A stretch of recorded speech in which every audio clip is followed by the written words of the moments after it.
So a lot of us are going to experience this, considering the biggest trend in the hobby right now is monster fish, and most of us probably aren't going to be able to house that fish for its entire life. But how do you know when your fish is getting too big? I'll show you that in the rest of this video.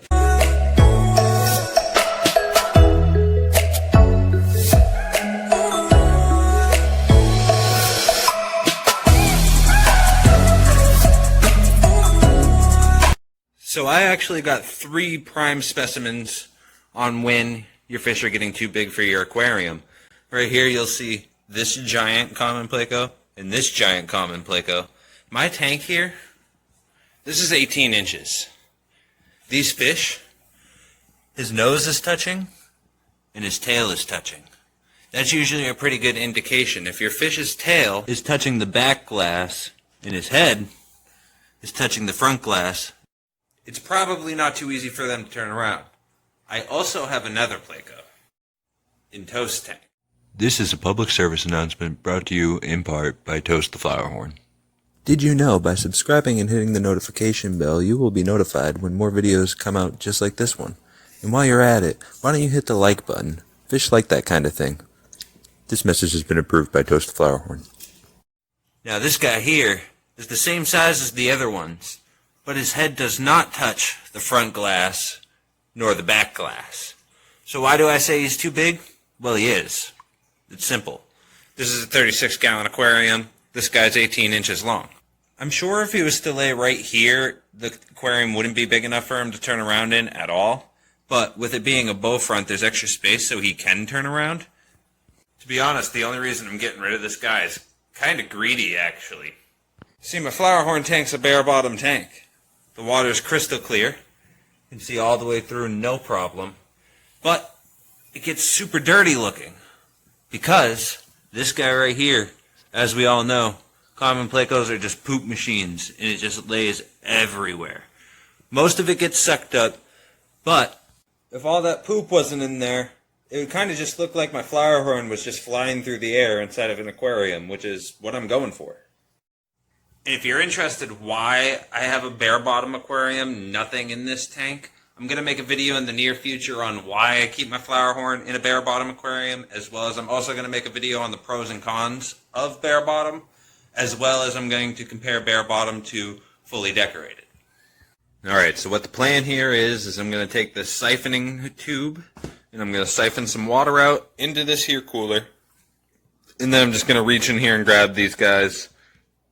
Hopefully it goes as easy as that sounds, but these guys have sharp barbs, little pokies on the sides of their fins here and on their dorsal fin. And if you have any good ways to catch plecos other than just reaching in there and grabbing them, let me know in the comments. Now what I would do is I would prime this, not the chemical prime, I mean the siphon. Shake it up and down like this, or fill it with water and then let it go in. I don't like to suck the water through the tube, but this one is far too small, so you got to suck on it.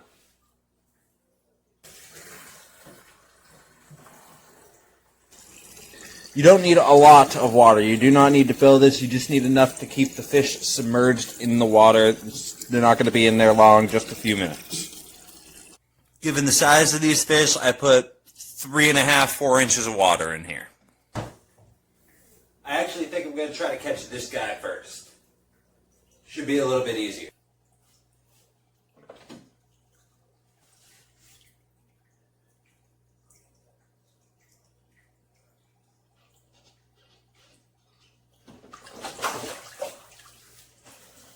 We're sacrificing the net.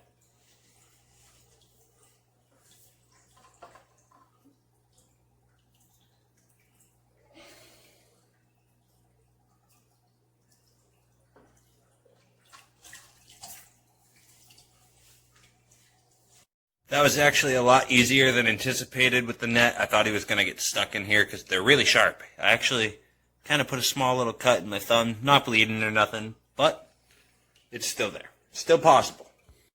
Let's just hope these guys come out as easy, right?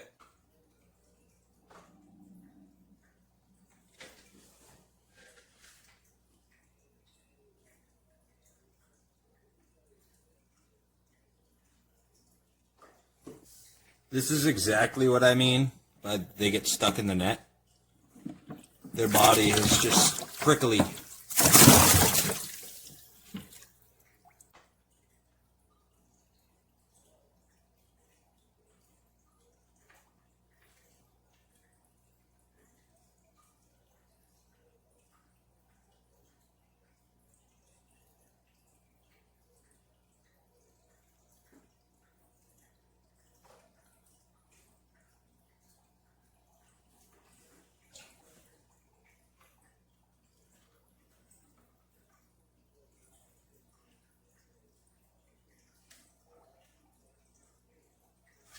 Alright, just untangled him from the net, but check this guy out. He's massive. Alright, here we go.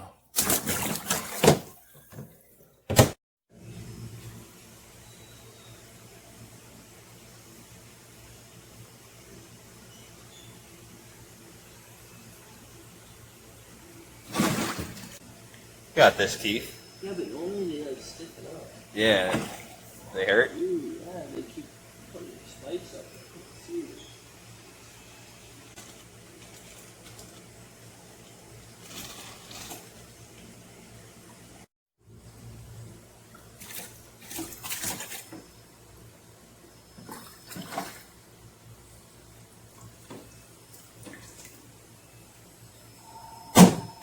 Now, obviously, I chose to bring a fish to the pet store. Local pet stores usually either give you a store credit or they'll give you cash for the fish. But you should probably reinvest into your local pet store for doing you the good deed. I'm going to take a store credit, and I don't think I'm necessarily going to pick anything up today either. But I'm going to come back in the future once we get some things settled and grab some more fish.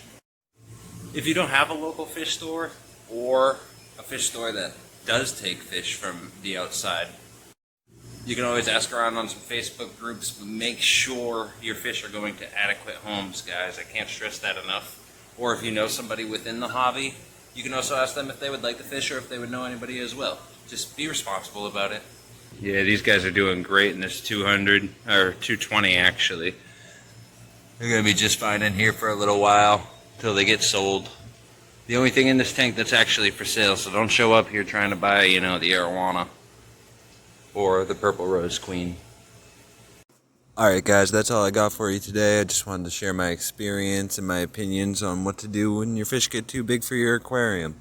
And as always, until next time, peace.